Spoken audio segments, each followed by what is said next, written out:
మలేరియాను నిర్మూలించాలనే ఉద్దేశంతో ప్రపంచవ్యాప్తంగా మలేరియా దినోత్సవాన్ని నిర్వహిస్తున్న municipal health officer doctor Movva Yesubabu చెప్పారు.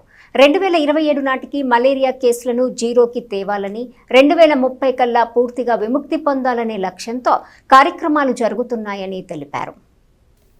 ప్రపంచ మలేరియా దినోత్సవం సందర్భంగా పట్టణంలో మున్సిపాలిటీ మలేరియా శాఖల సంయుక్త నిర్వహణలో అవగాహన ర్యాలీ నిర్వహించారు. Tenali municipal health officer doctor Movva Yesubabu మాట్లాడుతూ ప్రపంచ ఆరోగ్య సంస్థ సూచనలతో 2008 నుంచి ప్రపంచవ్యాప్తంగా ఏటా ఏప్రిల్ 25న మలేరియా దినోత్సవాన్ని నిర్వహిస్తున్నట్టు చెప్పారు.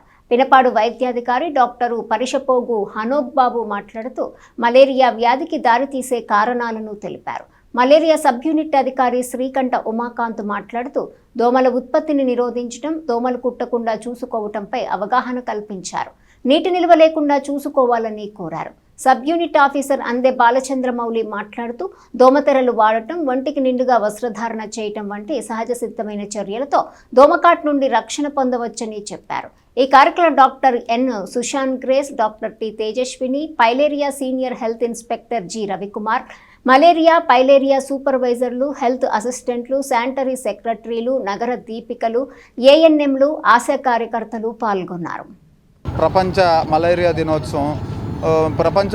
దినోత్సవం ప్రతి ఏప్రిల్ 25వ తారీఖున మనం ప్రపంచ మలేరియా దినోత్సవం జరుపుకుంటున్నాము.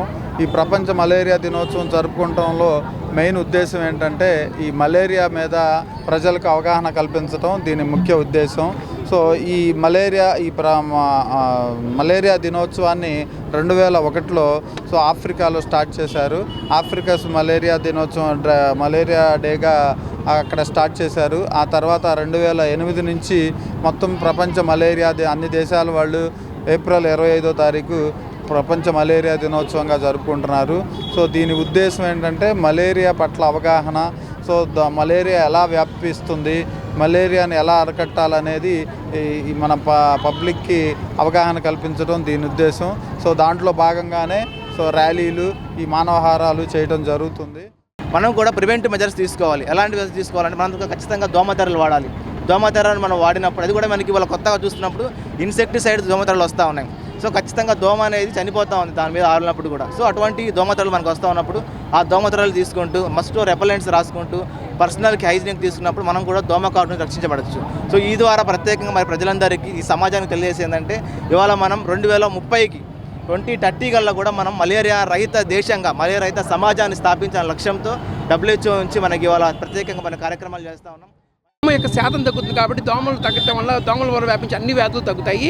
అందువల్ల ప్రభుత్వం ఏం చేస్తుందంటే 8 రోజులకు పోతుంది కాబట్టి ప్రతి 7 రోజులకు ఒకసారి ఫ్రైడే డే పాటించినట్టయితే మనం దోమలు పుట్టుకనే ఆపేయచ్చు. తద్వారా దోమల ద్వారా వ్యాపించి మలేరియా, డెంగ్యూ, చికెన్ గున్యా ఇలాంటి వ్యాధులన్నింటినీ ఆపడానికి అవకాశం ఉంటుంది. కాబట్టి ప్రజలందరూ ప్రతి శుక్రవారం అంటే గురువారం వరకు మీ ఇళ్లలో ఉన్నటువంటి నీళ్ళన్నింటినీ పారబోసుకొని మరలా కొత్త నీళ్ళు పుట్టినట్టయితే దోమ ఉత్పత్తి ఆగిపోతుంది.